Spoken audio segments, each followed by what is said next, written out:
Voilà, c'est le premier jour du marché de Rubel qui se tiendra de façon hebdomadaire le jeudi. Il n'y a jamais eu de marché à Rubel. C'est vraiment le tout premier.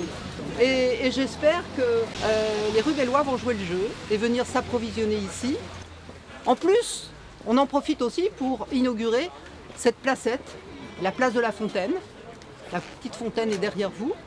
Et aussi le quartier des Trois-Noyers, qu'on appelle maintenant le faubourg des Trois-Noyers. Le faubourg puisqu'il est à côté du bourg.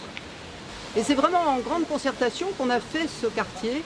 On a beaucoup discuté et je pense que les gens qui habitent ici sont vraiment très heureux et très contents d'y être. Je voulais vous remercier parce que vous avez supporté ce projet. C'était quand même un projet de 400 logements, mais je préfère dire 400 familles, parce que c'est plutôt comme ça qu'on l'a envisagé ensemble.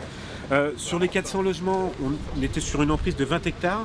On a quand même réussi ensemble à faire près de 8 hectares d'espace public, un parc, une crèche, des commerces, du logement collectif, une majorité de maisons individuelles. C'est un débat qu'on avait avec votre député qui reste quand même une attente du marché.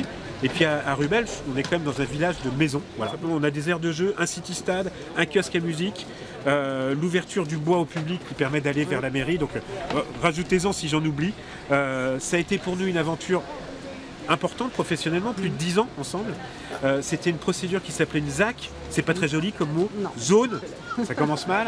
Aménagement, ça va mieux. Oui. Et dans le C, c'est concerté. Et concerté, je crois qu'on a su le faire ensemble. Enfin, vous avez su en tout cas nous obliger à cette concertation. Et notre plus grande satisfaction quand on est aménageur, en fait, c'est pas d'avoir fait le projet, mais c'est qu'on nous oublie.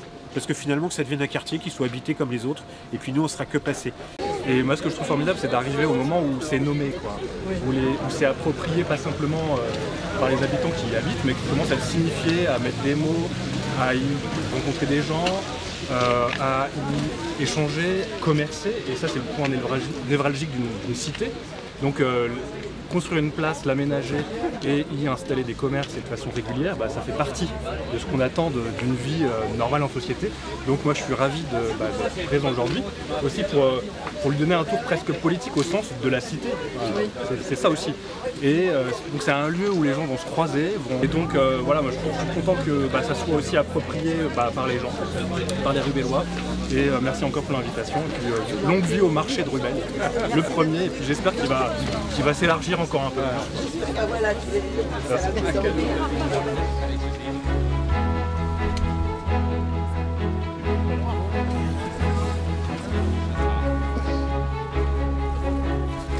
Alors, on est là, on vend des fruits et légumes, on est des primeurs. On a beaucoup de marchés alentours, on fait les marchés de Melun, Saint-Genéviève-de-Bois et Choisy. On a des très bons fruits et légumes. Alors là, il se trouve des mangues, des ananas, des melons, on a tous les fruits de saison. Et on est spécialisé dans les fruits et légumes, ça fait 10 ans qu'on fait ce métier.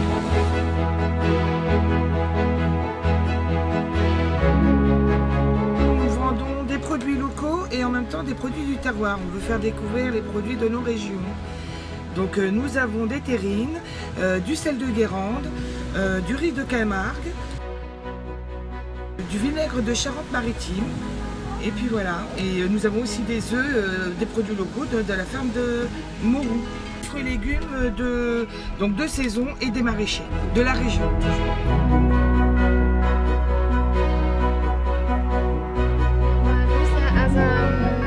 Traiteur asiatique en spécialité vietnamienne.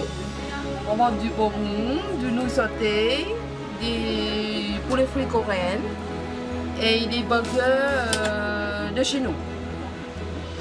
On fait sur place avec des frites maison.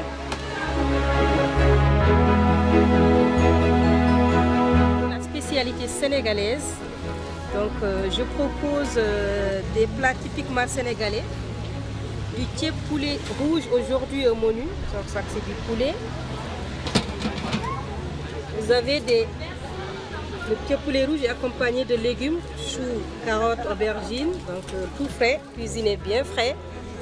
Vous avez des vermicelles. Donc, les vermicelles sont accompagnées avec une sauce oignon au beurre. Vous avez également, voilà, c'est ça le thiep. Le fameux thiep rouge.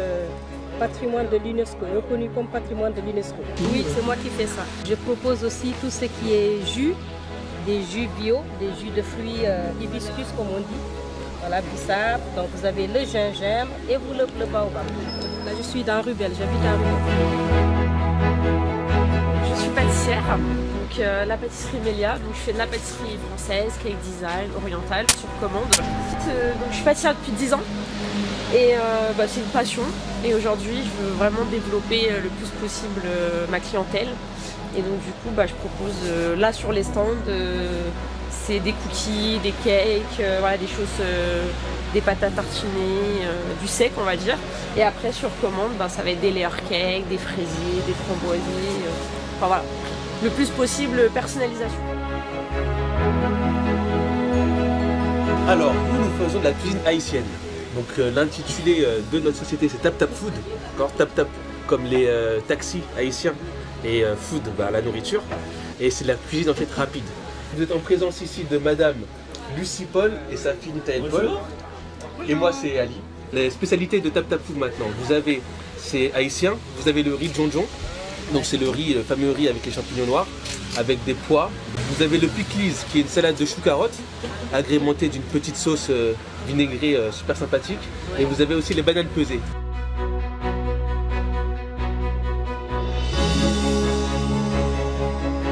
Des bons fromages, que ça, et un petit coin de charcuterie. D'accord. Du Seine-et-Marne aussi, mais après un peu toutes les régions de la France.